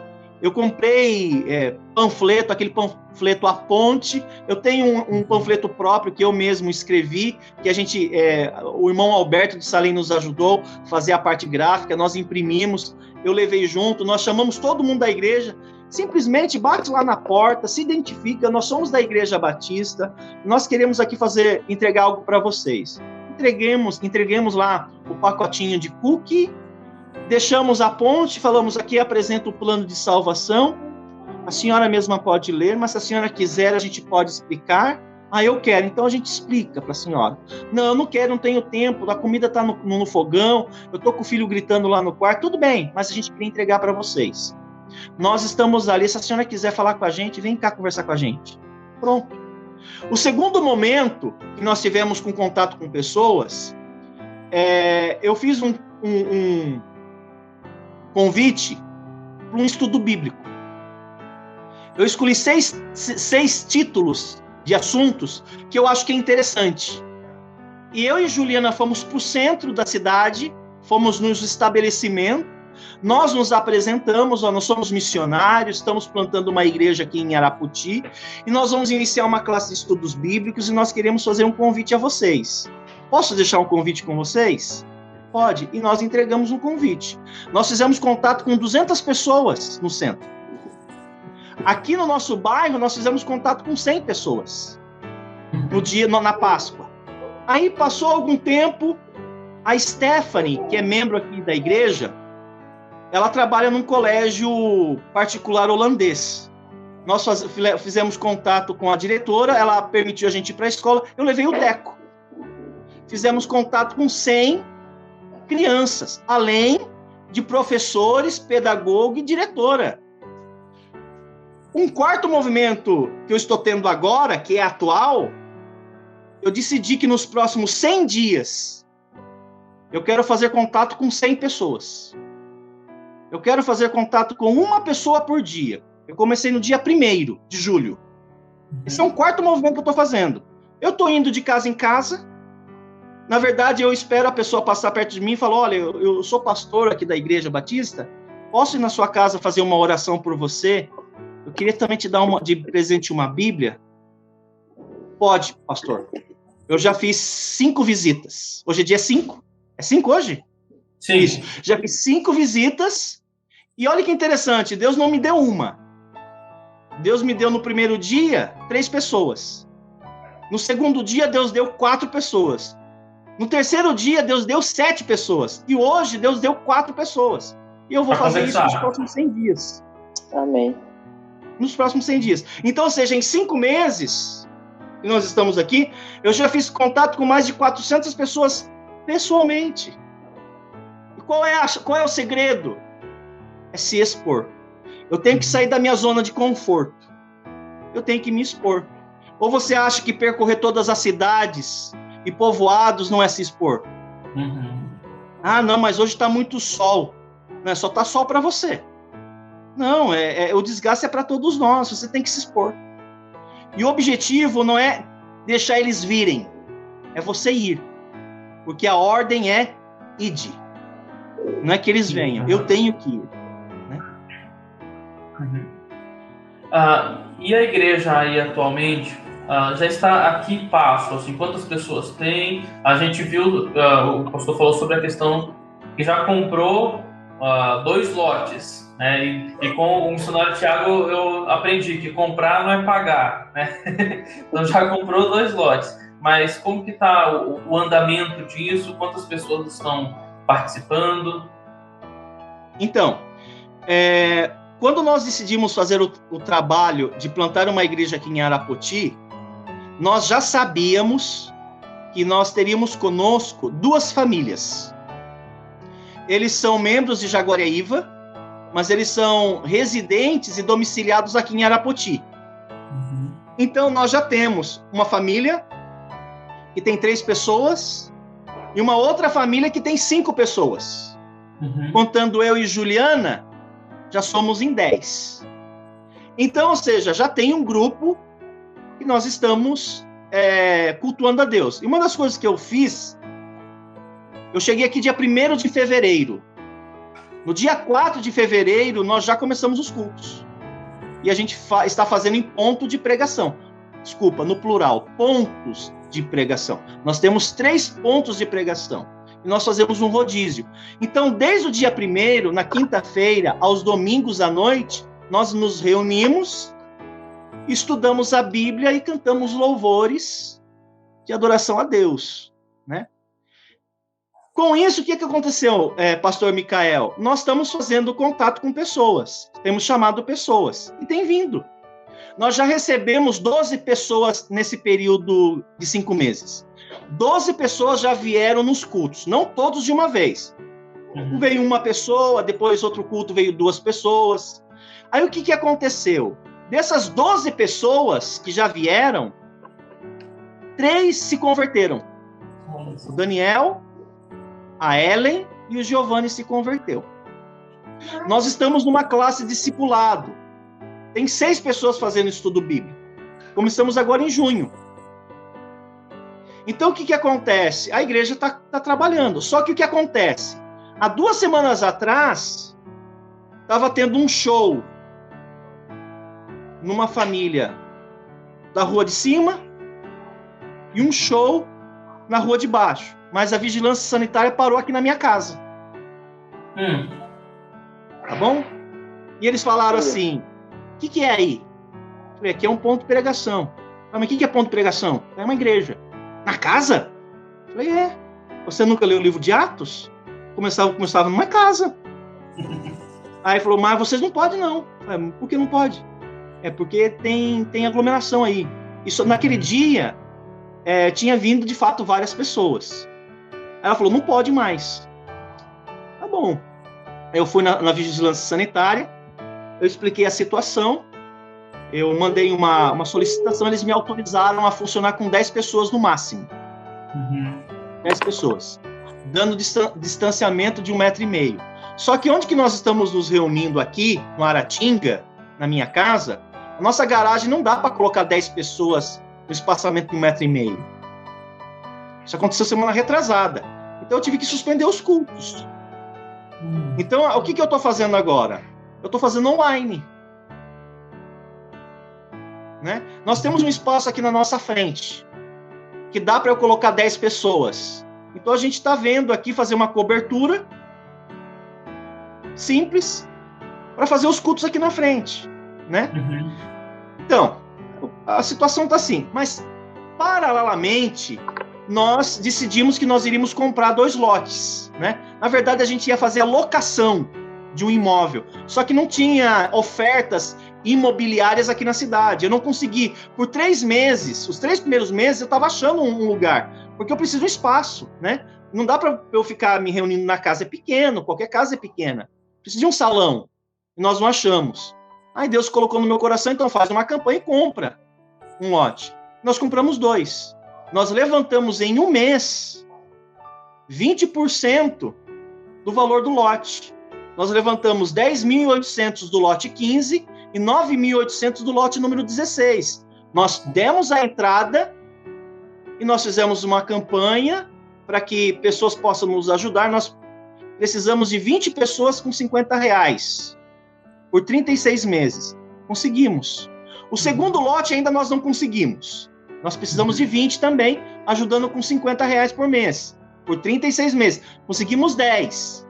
Mas o dinheiro está entrando e a gente está pagando. Eu já paguei a primeira prestação dos 2 lotes. Aí a ideia era o que agora? Como que a gente vai desenvolver? E hoje eu lancei uma proposta. Os irmãos, ontem, nós nos reunimos com os irmãos daqui, vamos construir um templo de madeira. Então, essa ideia é hoje, né? Vocês, assim, de uma forma online, são as primeiras pessoas que estão sabendo disso. Então, nós vamos construir um templo de madeira ali. Eu já falei com o pastor João Paulo, ele é arquiteto. Eu tenho também falado com o irmão Eduardo Rosa, que é engenheiro, eles estão me dando orientações. A gente vai fazer uma planta, buscar a aprovação dela, e eu vou construir ali um templo de madeira para que a gente vá para lá. E a gente consiga dar o espaçamento que a vigilância sanitária está pedindo. Mas isso não vai me fazer recuar. Né? Tanto é fato que eu fui para a rua de novo. É interessante que, eu não sei se por conta da vigilância ou alguma coisa diferente, mas eu vi um dia desses, eu acho que essa semana, os irmãos daí, no próprio terreno, né, que foi comprado com pessoas em cadeiras mais distantes, em grupos, em horários diferentes. Isso daí, irmão Micael, foi no sábado, nós fizemos o culto de consagração dos lotes. Foi uma forma pública de dizer para as pessoas, inclusive para Deus, esse lugar é do Senhor. Nós vamos usar aqui para pregar a palavra do Senhor. Aí o que acontece? A igreja de Jaguariaíva é uma igreja querida nossa. O pastor Sérgio é um pastor queridíssimo. Nós queríamos que eles viessem nos apoiar. E vários irmãos queriam vir. Eu contei todo mundo, dava 40 pessoas para os irmãos daqui. Mas pode 10, moço. Aí o que eu fiz? Eu fiz 4 cultos com 10 pessoas. Eu fiz um culto às 9 horas, eu fiz um culto às 2 da tarde, às 5 da tarde. Estava lá o pastor Mário com outro grupo às 8 horas da noite fazendo outro culto. Por quê? Porque eu estou tentando obedecer e atender a vigilância sanitária, porque eu quero dar testemunho. Porque eu quero ganhar também as pessoas da prefeitura. Inclusive, eu fui na prefeitura. E eu levei a Bíblia lá na prefeitura e dei Bíblia de presente para eles. Eles impedindo eu de fazer o culto, eu falei, vou te dar uma Bíblia, né? Eu vou te dar ainda o panfleto à ponte, para você saber o que Deus espera de você com relação ao seu pecado e que Ele quer te perdoar. Eu fui lá, sério, eu tô falando sério. Eu fui lá no infraestrutura e lá na vigilância sanitária, dei Bíblia para todo mundo lá. Então, ou seja, nós estamos trabalhando. Então, esse dia foi o dia que nós demos o espaço e nos reunimos em 10. É o que a gente pode fazer aqui. É justamente aquilo que Paulo falou, né, que por mais que ele estivesse preso, a palavra de Deus não estava algemada. Né? Então, por mais que tenha as restrições ali, a gente precisa continuar anunciando a palavra não está algemada, né? Ela precisa continuar caminhando. Isso mesmo. Pastor, nesse tempo né, que o senhor está aí. Tanto, uma das coisas que eu sempre fiquei pensando no ministério, e eu penso assim, não sei como eu agiria, pensando na questão do missionário. Como que é a sensação e a busca de orientação para o missionário falar, ó, Deus me abençoe esse ministério, Deus deu almas, agora eu vou colocar nas mãos de outra pessoa. Eu sempre fico imaginando a preocupação, né, do missionário falar, olha, terminei, Deus abençoe. Agora eu vou ter que procurar um pastor, uma pessoa para cuidar dessas almas, dessas ovelhas que eu criei com tanto carinho, Deus abençoe. Como que é essa sensação e como que o Senhor tem, como Deus tem guiado o Senhor?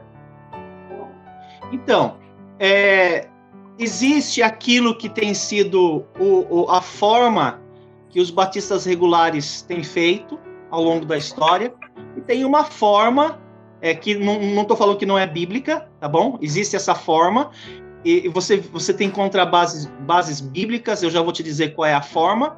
Existe um outro modelo. Na verdade, existem dois modelos de você passar o bastão, né? A primeira forma foi o que Moisés fez com Josué. Eu vou treinar essa pessoa, eu vou discipulá-la, eu vou prepará-la, mesmo que eu encaminhe ela a uma academia teológica, ela volta aqui para mim, eu vou influenciá-la, eu vou influenciá-la e vou deixar a igreja decidir se a igreja o aceita como seu pastor local. A igreja aceitando, ela é soberana para isso. Eu tenho plena certeza que Deus vai dirigir o coração dele. Então esse é um modelo que eu encontro na Bíblia Sagrada. Ou seja, é alguém que sai da própria congregação. Ele se levanta, ele passa por um discipulado, ele passa por um treinamento, ele chega a uma estatura, a uma convicção, a igreja vê isso nele e a igreja aceita ele como pastor. A gente vê isso, esse modelo acontecendo em vários trechos da palavra de Deus. É uma forma. Uma segunda forma é o que nós mais adotamos. A gente entra em contato com um obreiro que está à disposição ou não, perguntamos a ele se ele gostaria de colocar em oração, ele vem visitar a igreja, ele traz uma série de pregações, a igreja vê como ele desenvolve no púlpito, a gente marca lá algumas reuniões para os irmãos fazerem perguntas para ele, para sabatiná-lo, e uma vez a igreja ficando confortável e desejosa para tê-lo, a igreja faz um convite formal, ele aceita ou não. São os dois modelos que existem. Os dois modelos são válidos. Para o pastor local, é muito importante que ele se alinhe com a sua igreja local. Na verdade, quando o pastor ele vem de uma outra igreja, o pastor ele é um estranho. Então ele precisa ter um pouco de paciência com a igreja, porque tem que se alinhar com a igreja. Inclusive, na entrevista que eu tive com o pastor Tiago, do Jornal de Apoio, eu comentei isso com ele. Um dos grandes erros que às vezes que alguns pastores cometem é fazer mudanças no primeiro ano do ministério dele. A igreja não reage muito bem a mudanças. Mudanças doutrinárias, nunca. Mas existem algumas práticas que a igreja tem que o pastor tem que entender que, embora ele seja o líder, ele ainda não ganhou a confiança da igreja. Ele precisa desenvolver com o tempo e vai implementando a filosofia de trabalho dele. Então, o grande dilema é o pastor ter tempo para conhecer a igreja. Se a liderança surge da igreja, esse obreiro já não tem esse problema, porque ele já sabe como a igreja trabalha, ele já vem de lá. Então, eu vejo... já conhece ele, né? Já conhece ele. No caso do pastor que vem a convite, às vezes dá certo, às vezes não dá certo. Às vezes o pastor começa mesmo o ministério depois de 3 anos. Ministério mesmo, depois de 4 anos. Porque ele não tem confiança. Como que um membro vai chegar a ele e vai confidenciar um problema sério de relacionamento conjugal? Tem que confiar muito, né? E às vezes confia, às vezes não tem alternativa e acaba falando. E às vezes dá certo, mas demora para a igreja se alinhar ao pastor. Então o ideal seria que a igreja passasse um tempo conhecendo o obreiro. E na verdade, isso vai acontecer com qualquer igreja. Agora, é inevitável que você crie vínculos. Eu me desliguei de Diamantina, já fazem 11 anos. Eu já me desliguei de Jaguariaíva, já fazem 7 anos. E de Boas Novas faz 5 meses. Tem um membro ou outro que cria um vínculo com você. Eu tenho contato com os irmãos de Diamantina até hoje. Até hoje. Eu tenho contato com os irmãos de Jaguariaíva até hoje. Com Boas Novas, com alguns deles até hoje. Não com todos. Mas você cria um certo vínculo. Isso é o que o cristianismo tem de mais precioso. Os vínculos que a gente conquista e cria aqui, ele vai se perdurar por toda a eternidade. E, na verdade, eu quero os meus amigos perto de mim, né? Eu quero as pessoas que eu amo e que me amam, eu quero que eles estejam próximos de mim. E saudades a gente tem. Mas a Bíblia fala, aquele que não aborrece pai e mãe, e esposa e filhos, não pode ser meu discípulo. Se aplica a isso também, né? Eu preciso me dispor e seguir meu caminho, né? Pastor, e para começarmos a envelopar para o final da nossa conversa, visto que já com relação ao seu sustento atualmente, o senhor falou há um tempo atrás que geralmente, ou não sei se até agora, o senhor está abaixo ali da média do que realmente seria adequado. Atualmente a sua situação ainda é essa? O senhor ainda está buscando o levantamento de sustento? Ou como que está a situação? Então, é um assunto muito delicado. Eu prefiro não responder. Tá bom. Brincadeira, eu vou responder sim. Essa questão de sustento é bem delicado, né? Sim. Conversar sobre esse assunto. Como eu falei, eu nunca tive sustento integral. Na verdade, ao longo dos anos eu tenho perdido sustento. Eu não tenho ganhado. Tanto é fato que quando a gente foi para as Boas Novas, algumas igrejas cortaram o nosso sustento por entenderem que Boas Novas não era um projeto missionário. Então nós perdemos, assim, 30% do nosso sustento. Nos primeiros anos, no primeiro ano eu não senti tanto, porque a Igreja Batista Jaguariaíva estava acertando comigo o 13º e férias, que ficou em Aveiro, então eu não senti tanto. No segundo ano, lá em Boas Novas, eu senti os 30%, né, que eu tinha perdido. Naquela época eu decidi que eu iria trabalhar secularmente, né, ia trabalhar online. Eu iria administrar o meu tempo, iria trabalhar online. E graças a Deus, eu nunca negligenciei uma responsabilidade minha. Nunca. E trabalho secularmente com a mesma disciplina. Deus me ajudou a compor os 30% que eu perdi. E mais, pela primeira vez na minha vida eu consegui fazer um pé de meia. Uma poupancinha. Para que eu pudesse investir na minha família e tendo uma projeção de segurança para o meu futuro, né? Porque o pastor não tem tanta estabilidade, né? Ele não tem garantias, ele não tem fundo de garantias, ele não tem garantias alguma, ele vive pela fé, né? Mas isso não quer dizer que eu não tenha que aproveitar as oportunidades que me vem à mão para fazer, né? Exatamente. Eu sou muito organizado, eu sou muito disciplinado, né? E desde então eu tenho trabalhado secularmente. Hoje eu ainda trabalho. Então, embora eu tenha carência, eu não passo necessidades porque eu tenho um trabalho secular que me supre. Isso para mim tem sido muito bom. Primeiro porque eu já falei o porquê. Eu tenho composto a minha renda, eu tenho conseguido fazer uma pequena poupança para proteger eu e minha esposa, e para mim tem sido até terapêutico. Né? Para minha mente, assim, para dar uma saúde mental para mim é muito bom, porque o engajamento com o ministério, ele é muito intenso. Então, ao invés de querer jogar bola e passear no parque, eu trabalho, né? E para mim tem sido saudável. Eu tenho conseguido conciliar. Não sei se todo pastor e todo missionário consegue conciliar. Eu tenho tentado e tenho logrado êxito. E não pretendo parar, né? Isso tem sido saudável para mim. Então, eu diria que eu tenho o meu sustento. Eu tenho o meu sustento. E se eu perder, eu trabalho mais um pouquinho, tudo bem. Se quiserem cortar meu sustento, tudo bem. Quem me mantém na obra não são igrejas, é Deus. Quem me chamou não foi igrejas, é Deus. Então, isso eu tenho convicção. Isso ninguém tira de mim. Uhum. E pensando agora na questão do próprio projeto, ali a questão do pagamento das parcelas e tudo mais, se alguém que estiver assistindo e queira ajudar, como que essa pessoa consegue ajudar? O senhor, por acaso, tem e-mail? Nós temos... É isso? Isso. Por acaso, Nós temos deixado contato pelo WhatsApp. Eu quero explicar o projeto. Então, normalmente, quando a pessoa quer ajudar, ela entra em contato comigo, ela liga ou chama no WhatsApp, e eu explico direitinho para ela como que está a situação do projeto. E ela vai tentar ajudar da forma como ela quer. Eu faço prestação de contas, viu? Inclusive, eu criei um grupo de 5 pessoas das quais eu presto conta.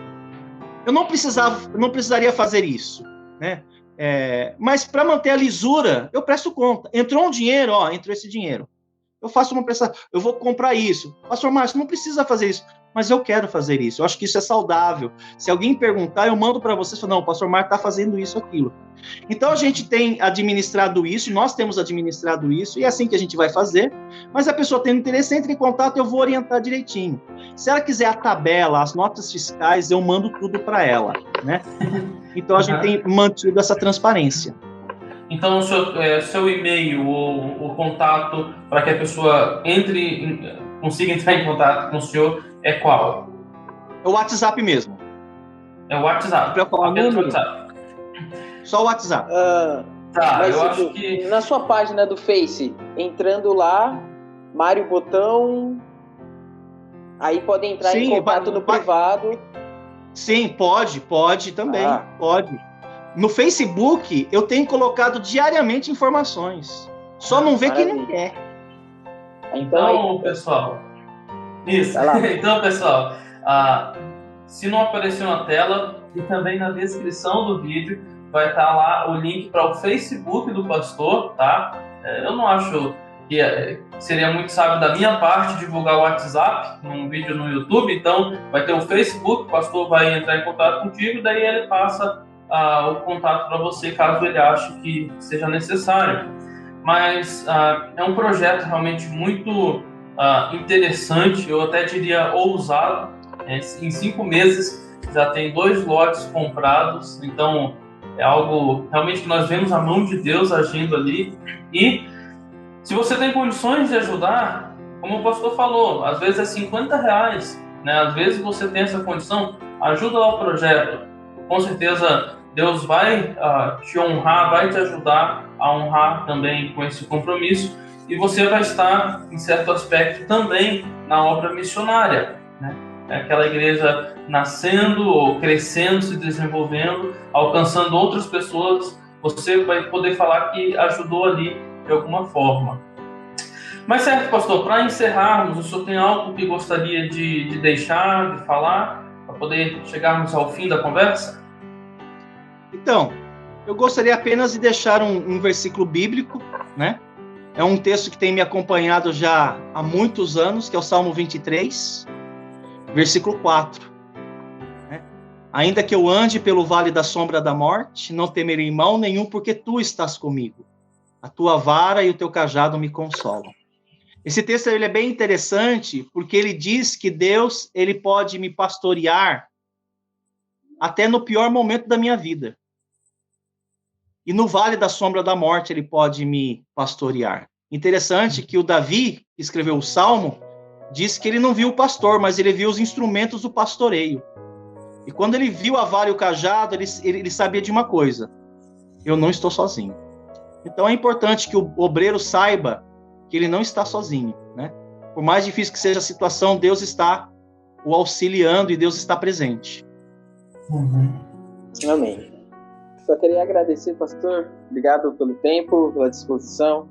O senhor mencionou que hoje o dia foi corrido, mas ainda guardou esse tempinho pra gente. Muito obrigado. E obrigado a vocês que estão assistindo. Continuem nos acompanhando. Agora a gente já está mais ativo. Temos página no Face. A gente tem tentado... A equipe de edição aí, muito obrigado. Tem feito um trabalho excelente. Mas primeiro, obrigado, pastor, pela disposição. Que está nos ajudando aqui também. Bem. Exatamente. Eu quero também agradecer ao pastor Mário por dedicar esse tempo para conversar conosco. Eu acredito que a conversa foi muito boa, muito instrutiva. E a você também que está assistindo, agradeço por ter assistido até aqui. Se você ainda não é inscrito no canal do YouTube, se inscreve. Eu estava vendo lá que 40% do pessoal que está assistindo ainda não é inscrito. Já para pensar nisso, Enio, quase a metade do pessoal não é inscrito. Então se inscreve com o botão aqui embaixo, tem inscrever-se, é facinho, tá? Tem também na tela, você deve estar vendo agora mesmo, no canto esquerdo, Arsenal Teológico no Facebook e no Instagram, Arsenal Teológico também. Vai lá, a gente está começando ainda nessas mídias sociais, mas pretendemos colocar conteúdos, inclusive, diferenciados. Então, obrigado por nos assistir até aqui e até a próxima.